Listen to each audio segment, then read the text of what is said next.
Bhagavate Vasudevaya. Om Namo Bhagavate Vasudevaya.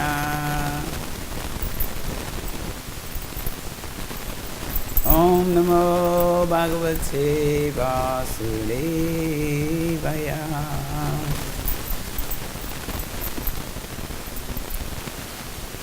Namprikasa Sarvasya Yogamaya Samavitaha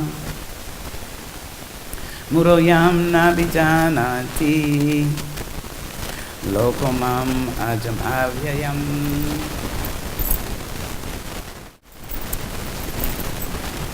So we'll read word for word translation. Not, nor. Aham, I. Prakasa, manifest.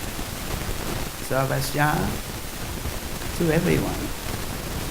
Yogamaya, by internal potency. Samavritaha, covered. Mudha, foolish. Ayam, these, not. Vijanati, can understand. Lokaha, persons. Mam, me. Ajam, unborn. Avyayam, inexhaustible. Translation and purport by His very divine grace, A.C. Bhakti-Vedanta Srila Prabhupada Ki Jai.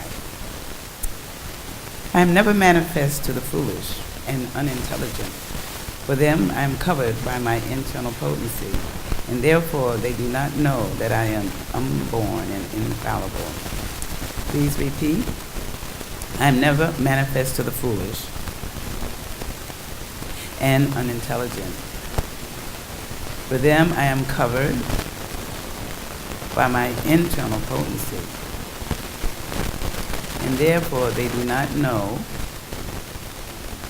that I am unborn and infallible. Purport.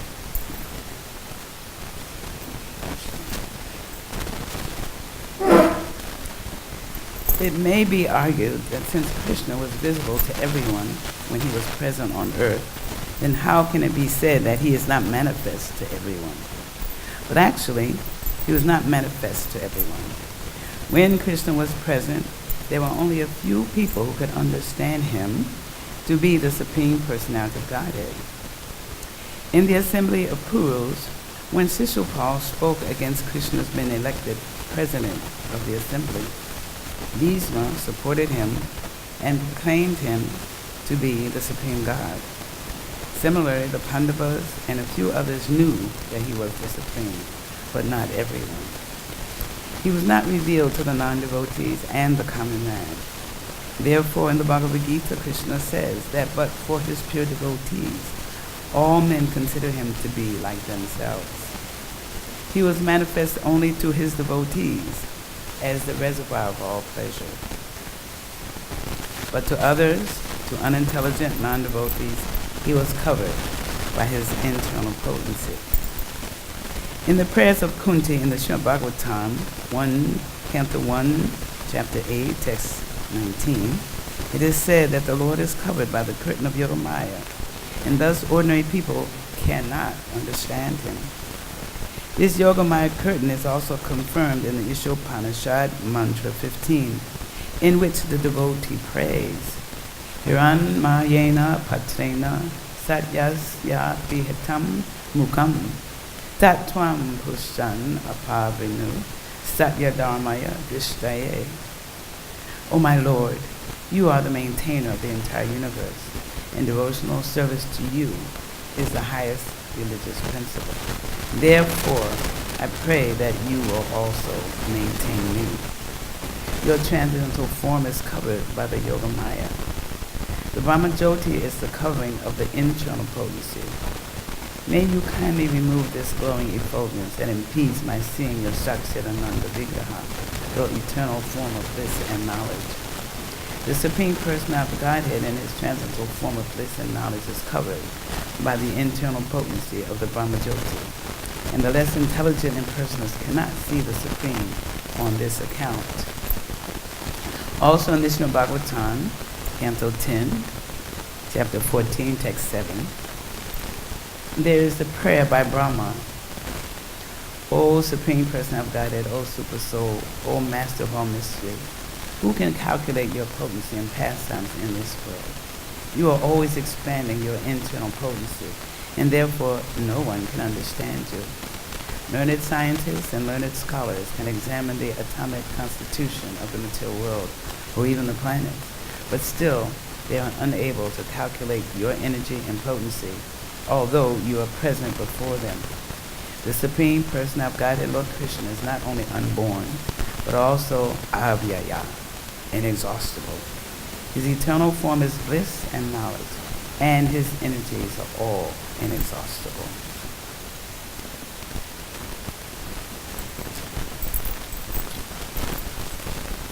So the Sanskrit and the translation again.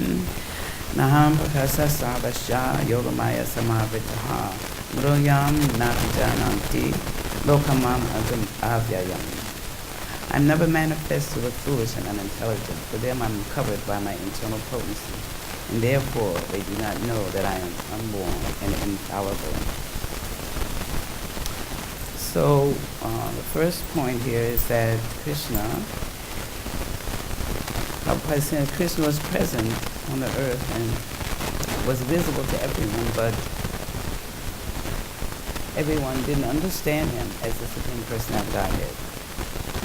So it means actually he was not visible to everyone. So in this purport, Srila Prabhupada gives the example of Shishupal. I can give a little background about Shishupal. There are some differing stories, but they all are pretty much the same. Shishupal was born with, actually Shishupal's mother is Krishna's aunt, and Shishupal was born with a third eye and 4 arms.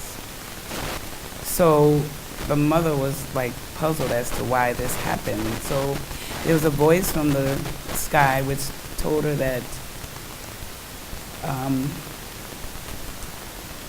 he will lose this extra eye and he'll lose those 4 arms when there'll be some people will come and they'll each hold him.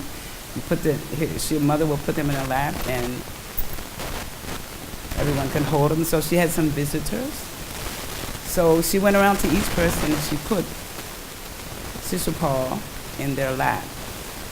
But the person whose lap that she put him in, if he'll lose his arms and he'll lose that third eye, but also he'll be killed by that person.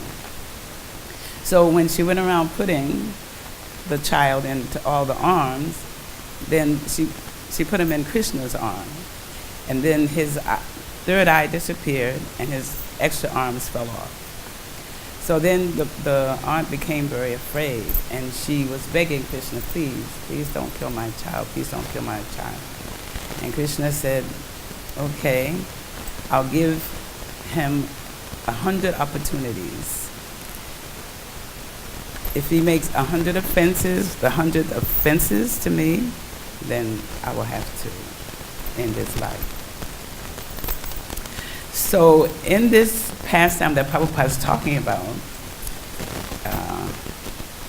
in the assembly, this was the Rajasuya sacrifice that was being carried on by Maharaj Yudhisthira. And everyone was agreeing that Krishna was the most supreme person in the assembly. And so they wanted to honor him and acknowledge his supremacy. Bhisma agreed, mostly everyone agreed. But then Shishupal walks into the arena, and he's angry, and he's giving all these insults. Okay, he started blaspheming the Lord and asking, what's wrong with all of you? Why are you picking Krishna as the most honorable person? You have so many people here who are so much more greater and better than he is. So why are you picking Krishna? And then he called him. He said he objected so much vehemently. He was like overcome by his anger and enviousness of Krishna. So he started saying, why should this ordinary milkman from Nandagram be given honor? He has no honor. And then he's an imposter and a thief, and he's ungrateful, and he's not greater than King Drupad. Neither is he a king, acharya, or teacher. And also, he killed King Kamsa, who had fed him. And so he was going on and on, right? And everyone in the assembly, especially Balaram, they were all getting angry, getting agitated. Like, if someone's insulting someone you love, you know what I mean? Like, you're going to get, especially if it's Krishna. If we hear any insults about Krishna, we're supposed to leave the place or go jump in a river to cleanse ourselves from someone who's blaspheming the Lord. So, Krishna was calming everybody down. It's okay. He's got 100 times. So then Sister Paul tells him, I'm not afraid of you. I'll do whatever I want. He just started talking more and more, insulting Krishna more. So then Krishna says, okay, that's it. The 101, you've done already. And then he sent his chakra that beheaded Sister Paul. So you can see, as Prabhupada was saying, that, Sister Paul just considered him less than an ordinary man, actually. And then we have the example of Duryodhana. When Krishna had been going, this was just before the war, and Krishna had been going to the court to talk to Dhritarashtra, Duryodhana's blind father. Dhritarashtra was not only blind physically, but he was blind spiritually. So he was actually supporting his sons, if you know the story of how they were trying to eliminate the Pandavas. So then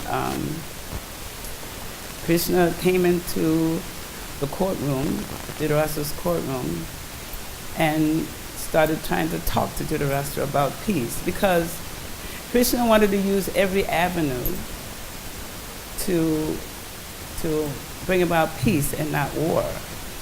And so his last-ditch effort was to go himself in person and try to reason with Dhritarashtra and tell him, or at least give 5 villages to the Pandavas, give them something, because they're kings in their own right, they're Kshatriyas, they have to have some land. And Duryodhana said, I won't give them as much land as will fit on the tip of a pin. So then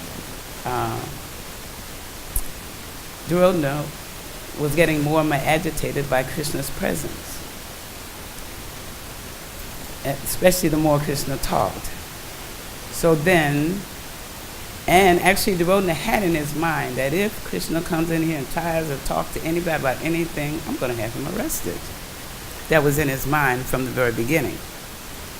So then he was getting agitated, and then he just lost it, and then he ordered his guards to arrest Krishna.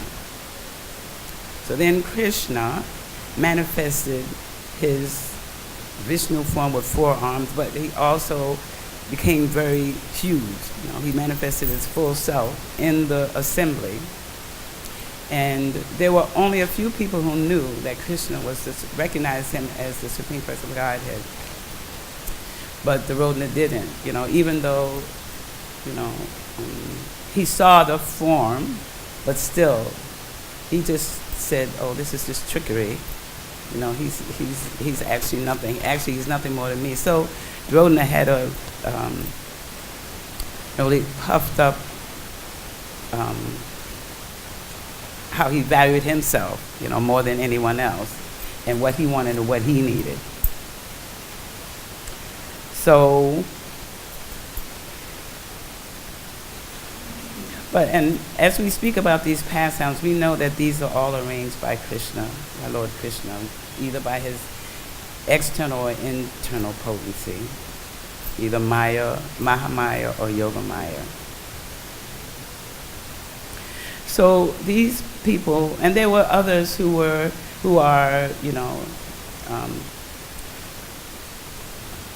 talked about in the Srimad Bhagavatam. There are other personalities who also did not recognize Krishna as the Supreme Person of Godhead, even though he was amongst them.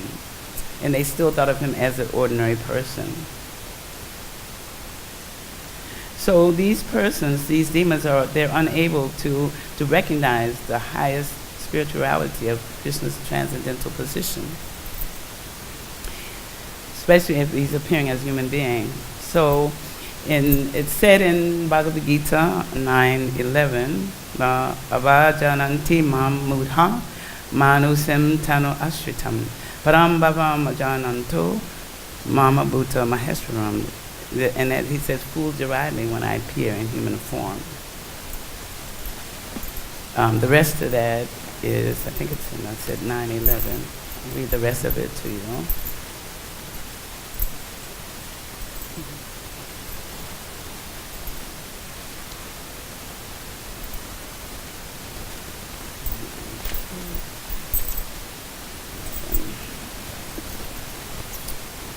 He says, fools deride me when I descend in the human form. They do not know my transcendental nature as the Supreme Lord of all that be.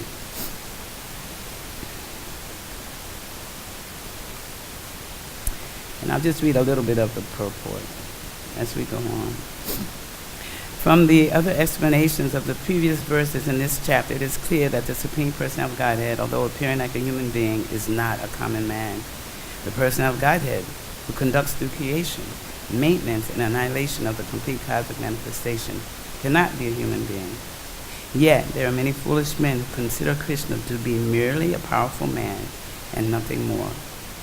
Actually, he is the original Supreme Personality, as is confirmed in the Brahma Samhita, Ishvara Parama Krishna. He is the Supreme Lord. So we know that Krishna keeps himself hidden. If persons don't want to know him, then he'll facilitate that. And then those persons who do not want to know him, they become captivated by the material energy, by the material illusion. And as I was reading this, I was thinking of,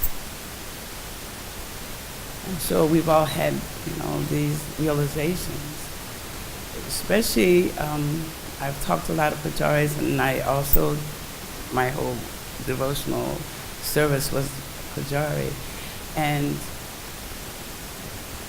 you can, the closer you get to Krishna, the more you want to know him better, the more he reciprocates with you.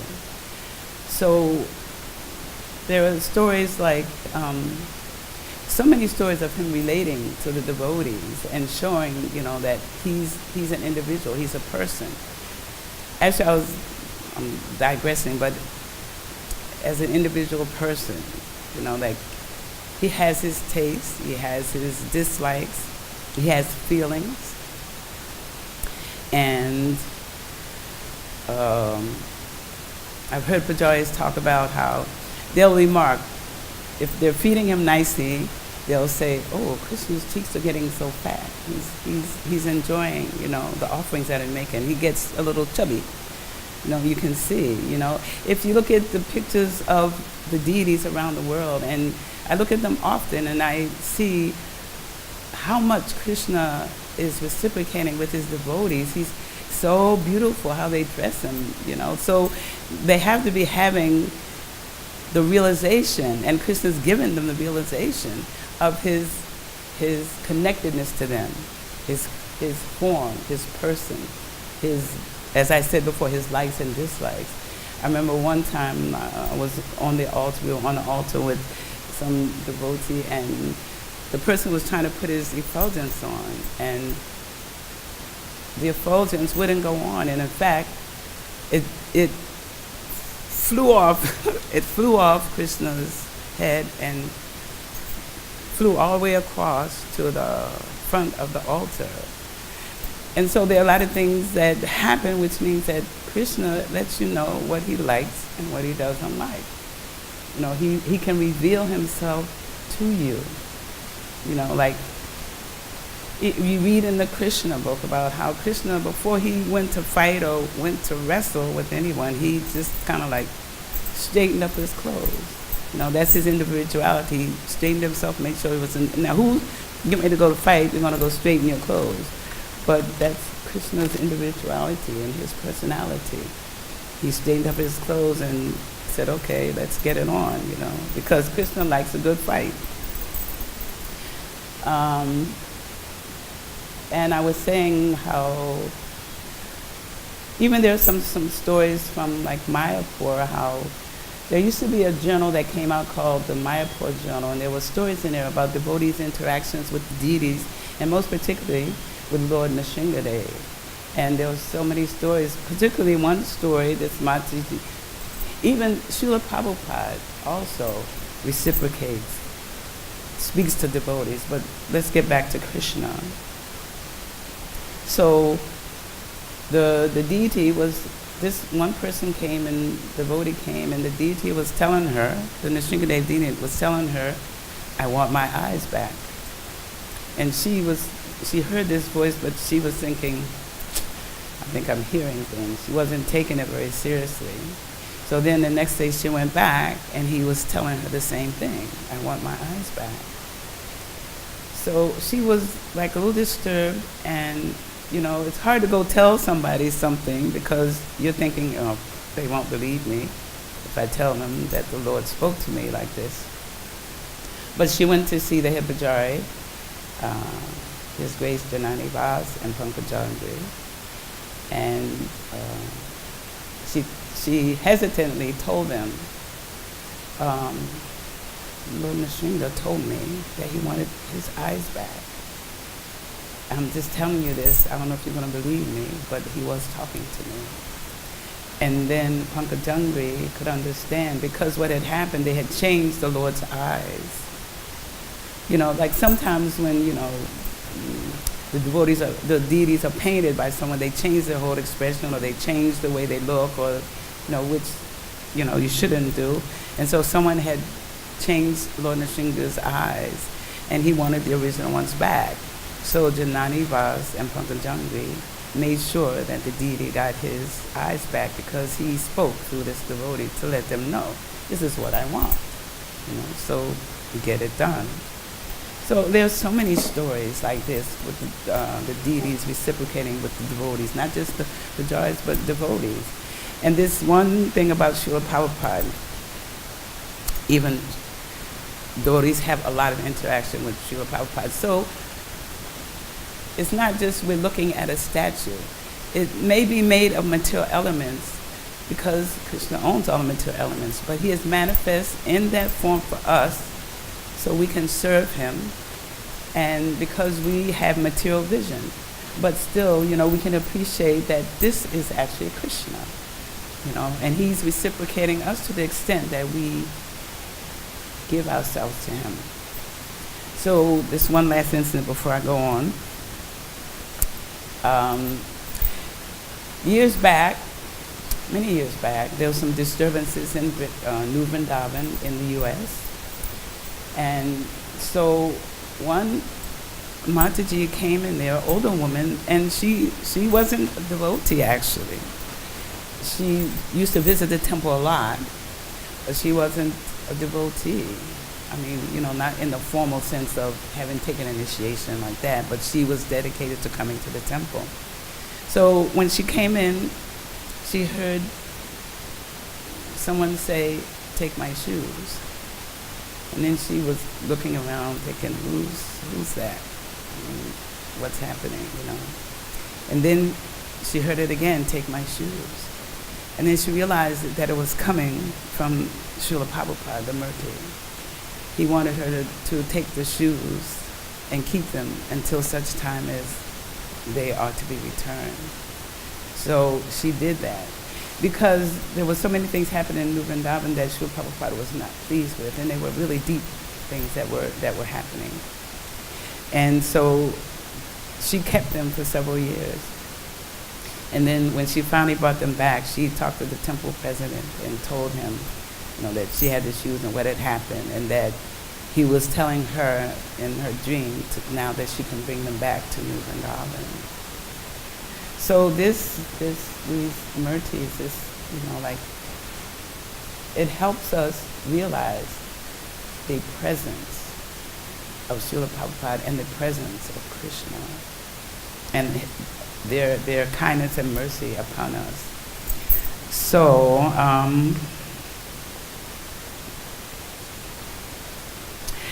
and following up on that, Prabhupada also says in the Gita 9:11 that the transcendentalist, by continuous Krishna consciousness, can have his spiritual eyes open and can see Krishna by revelation.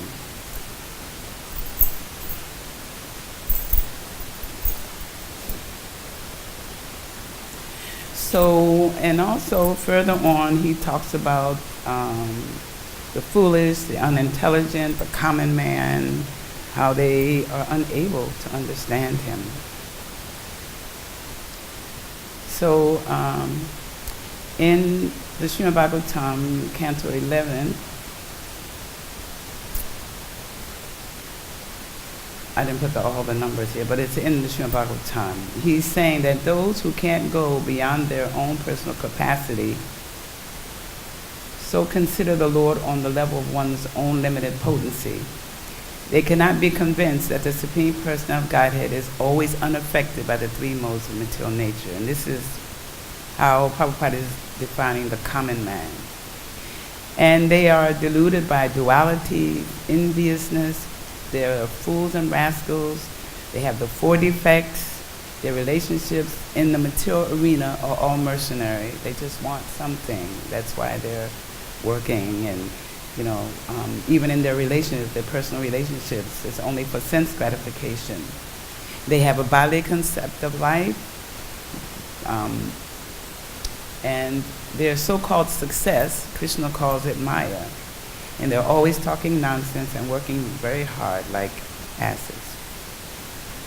So again, in Bhagavad-Gita 17, 10:17, maybe it was.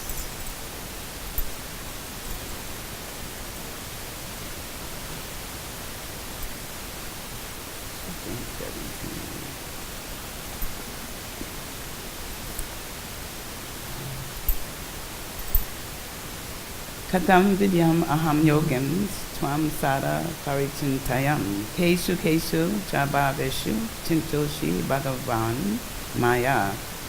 And Arjuna is asking Krishna, O Krishna, O Supreme Mystic, how shall I constantly think of you, and how shall I know you? In what various forms are you to be remembered, O Supreme Personality of Godhead?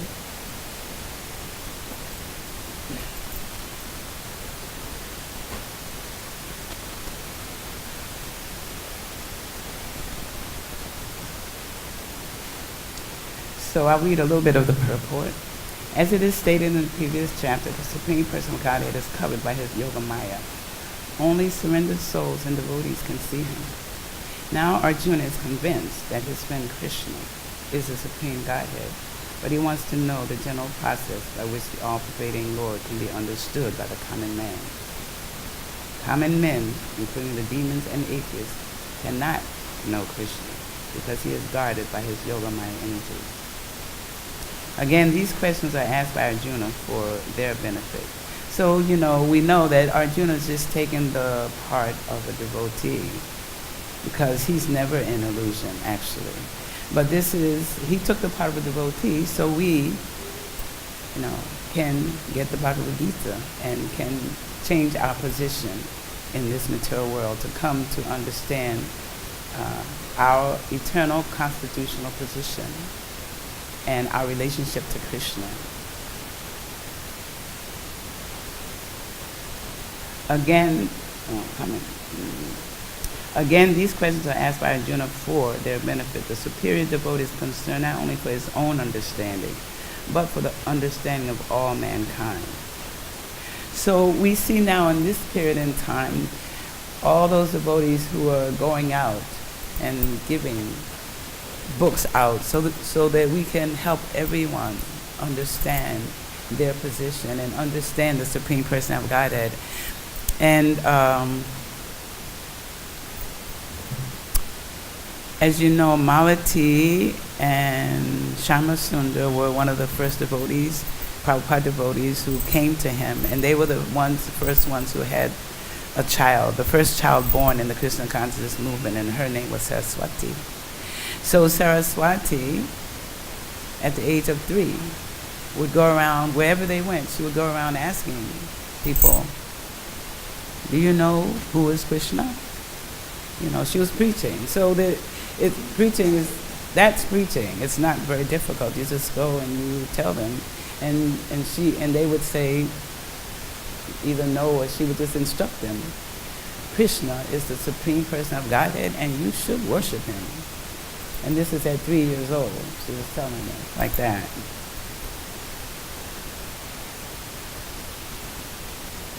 So Arjuna, out of his mercy, because he's a Vaishnava, a devotee, is opening for the common man the understanding of the all-pervasiveness of the Supreme Lord.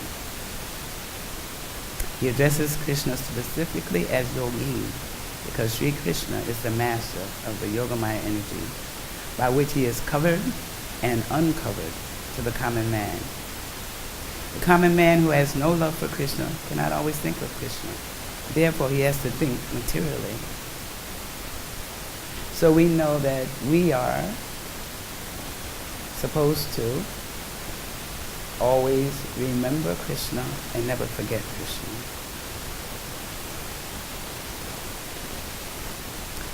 Arjuna is considering the mode of thinking of the materialistic persons of this world. The words keshu, keshu, cha, bhavashu refer to material nature. The word bhava means physical things. Because materialists cannot understand Krishna spiritually, they are advised to concentrate the mind on physical things and try to see how Krishna is manifested by physical representations. And that refers to his Virat Rupa. There's certain portions of his body, like his eyes or the sun or his hair or the trees, like that. They can remember him. If they can't, really understand him in that way, then in this purport, the one I just read, is they can just see him, manifested by the physical representations.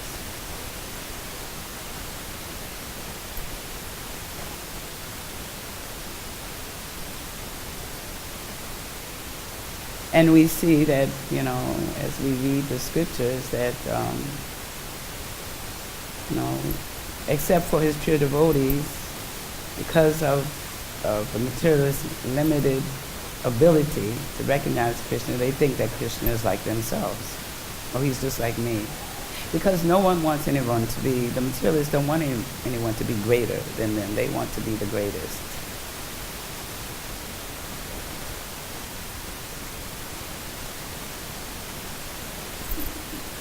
So there are 2 more things I would like to read, and then I can entertain some questions or some additions or some comments or some improvements I can make. Okay, we're going to read.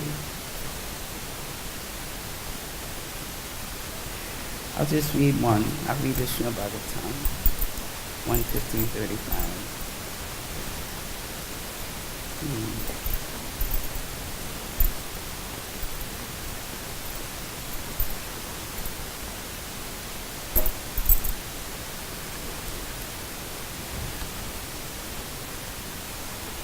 And this refers to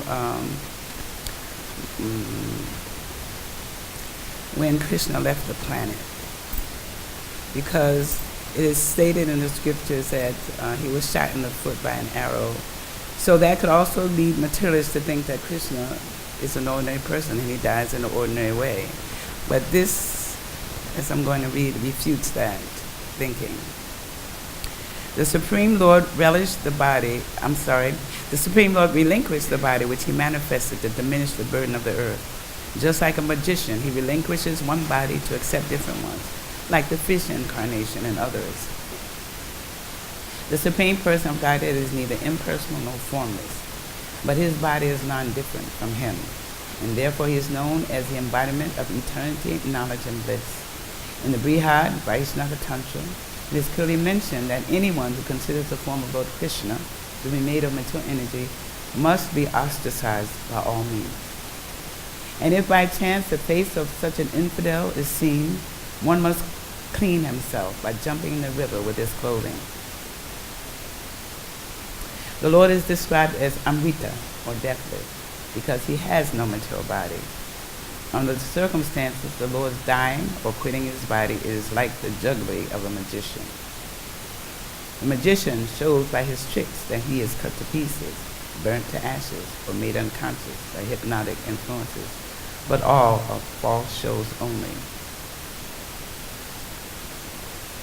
So similarly, the Lord has his eternal form of unlimited variety, of which the fish incarnation, as was exhibited within this universe, is also one.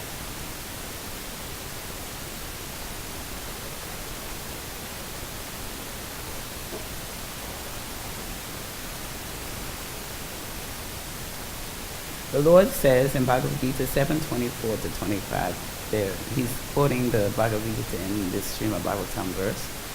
He says, the impersonalists think that I have no form, that I'm formless, but that at present I have accepted a form to serve a purpose, and now I'm manifested. But such speculators are factually without sharp intelligence. Though there may be good scholars in the Vedic literature, they are practically ignorant of my inconceivable energies and my eternal forms of personality. The reason is that I reserve the power of not being exposed to the non-devotees by my mystic curtain. The less intelligent fools are therefore unaware of my eternal form, which is never to be vanquished and is unborn. In the Padma Purana, it is said that those who are envious and always angry at the Lord are unfit to know the actual and eternal form of the Lord.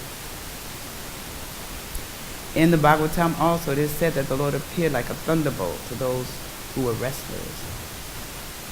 And here he also mentions Sisupal. Sisupal, at the time of being killed by the Lord, could not see him as Krishna, being dazzled by the glare of the Brahmajyoti. And I read also, as I was reading, how that Brahmajyoti is like the headlights of a car.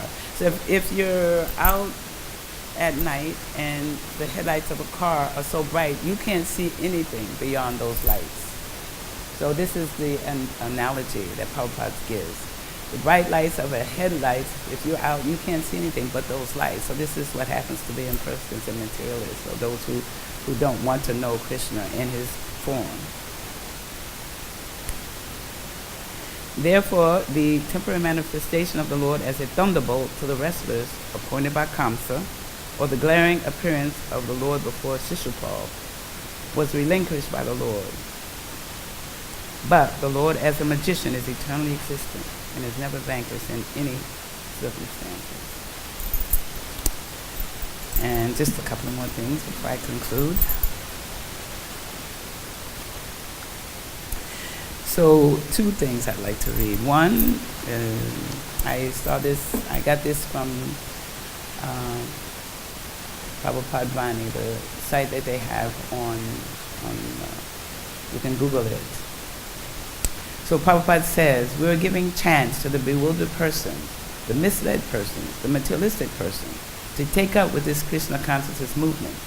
And their success is guaranteed.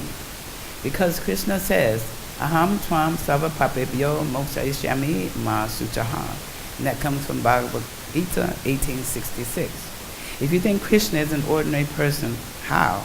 Therefore, Krishna says that Don't think of me that I am an ordinary person. Under my direction, the wind is blowing, the sea is working, the sun is heating, and so many things are going on. Maya dakshena pakritehi. That's from Bhagavad-Gita 9:10. Don't take me so slightly. Everything is explained. Now it is our business to accept it or not to accept it. And I want to end with this prayer because I'm really into prayers. They're so beautiful. You know, usually I read the prayers from, the scriptures because I'm not so devoted enough to create my own prayers, but I love to read the prayers coming from the scriptures and offer them to Krishna when I can.